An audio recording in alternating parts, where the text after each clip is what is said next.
หลายคนเป็นหนี้ 70,000 บาทก็เลือกไปกู้เพิ่ม 30,000 บาทเพื่อหมุนแต่มีบางคนใช้แค่500 บาทก็ทำเงินได้ 70,000 บาทต่อเดือนปัญหาไม่ใช่ว่าคุณขาดเงินแต่คือคุณไม่รู้ว่าเงินเกิดมาจากไหนมีคนเคยถามผมว่าไม่มีอาชีพไม่มีทุนกำลังเป็นหนี้หนูควรทำยังไงตอนนี้ผมก็บอกแบบง่ายๆว่าให้ไปตลาดขายไข่กับกระดาษชำระฟังดูตลกใช่ไหมแต่ฟังต่อก่อนนะใช้เงิน500 บาทซื้อไข่10แผงราคาส่ง15 บาทแผงซื้อเพิ่มกระดาษชำระราคา7 บาทหอแล้วแขวนป้ายใหญ่ๆว่าซื้อไข่45 บาทแถมกระดาษชำระ45 บาทแล้วยังมีข้อกำหนดว่า1คนซื้อได้สูงสุด3ชุดลูกค้าเห็นแล้วคิดว่าได้กำไรแต่จริงๆแล้วคุณใช้ต้นทุนแค่22 บาทกำไร23 บาทต่อ1คอมโบ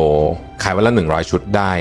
2,300 บาท1เดือนกำไรกว่า 70,000 บาทไม่ใช่เรื่องล้อเล่นนะเด็กรุ่นใหม่อยากรวยแต่กลัวขายของข้างถนน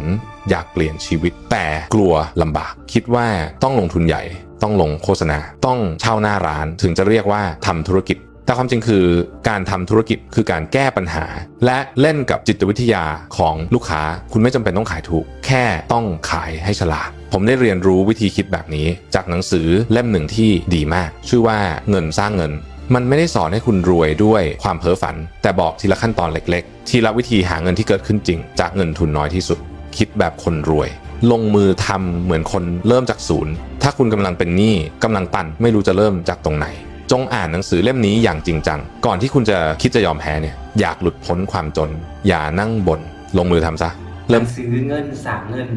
ยิ่งอ่านเข้าใจเท่าใดยิ่งคุณลุกเท่านั้นอยากให้ทุกคนได้อ่านมันดีๆถ้าเจ้าได้อ่านหนังสือเล่มนี้แล้วเจ้าจะรู้เลยว่าการเริ่มต้นหาเงิน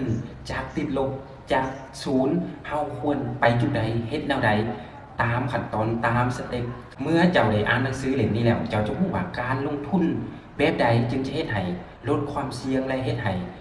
เงินของเฮางอกเงยใดเติบโตใดเพราะทุกวิธีการหาเงินบนโลกนี้รวบรวมอยู่ในหนังสือเล่มนี้ทั้งหมดเลยและตอนนี้เฮาได้เฮ็ดเป็นแบบอีบุ๊กออกมาให้นำเนาะเฮ็ดเป็นแบบอีบุ๊กสะดวกสบายบ่จำเป็นต้องจับปึ่มไปนั่นไปนี่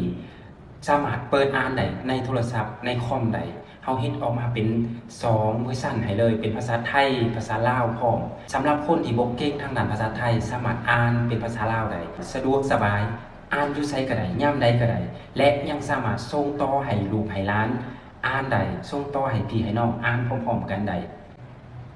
จะได้ไปเป็นแบบนี้เลยเป็นไฟล์ของ PDF นำแล้วก็ไฟล์ของเว็บไซต์นำไฟล์ของเว็บไซต์บ่จำเป็นต้องติดตั้งบ่จำเป็นต้องดาวน์โหลดอีหยังเมื่อกดเข้าไปปึ๊บก็จะออกมาเป็นหน้าหนังสือแบบนี้เลยสามารถเปิดอ่านทีละหน้าไปอ่านหัวหน้าใดจดไว้แล้วมาอ่านต่อได้เนาะสะดวกสบายและไฟล์ที่2จะได้เป็นไฟล์ของ PDF แบบนี้ไฟล์ของ PDF อันนี้เราสามารถดาวน์โหลดออกมาได้ดาวน์โหลดออกมาเก็บไว้ได้หรือว่าจะพิมพ์ออกมาเป็นเอกสารเป็นปึ่มก็ได้เช่นเดียวกันจะได้ไปทั้งหมดเหมือน4ไฟล์เนาะภาษาลาวจะได้2ไฟล์และภาษาไทยจะได้2ไฟล์แล้วถ้าใครอยากได้หนังสือเล่มนี้ไปอ่านแบบอีบุ๊กแบบนี้สามารถสั่งซื้อได้ส่วนราคาแม่นสุดคุ้มเลยเพราะว่าข่อยอยากให้หลายๆคนได้มีโอกาสได้อ่านหนังสือดีๆแบบนี้เนาะก็เลยเฮ็ดแบบสะดวกสบายออกมาให้เฮ็ดแบบเป็นอีบุ๊กออกมาให้ราคาเกือบว่าลดครึ่งนึงของราคาตลาดเลยราคาปกติเหมือน 240,000 กีบแต่ถ้าเจ้าใดกดติดตามกดแชร์ลดเหลือเพียง 180,000 กีบก็จะได้หนังสืออีบุ๊กเล่มนี้ไปครอบครองเป็นเจ้าของตลอดไปเลย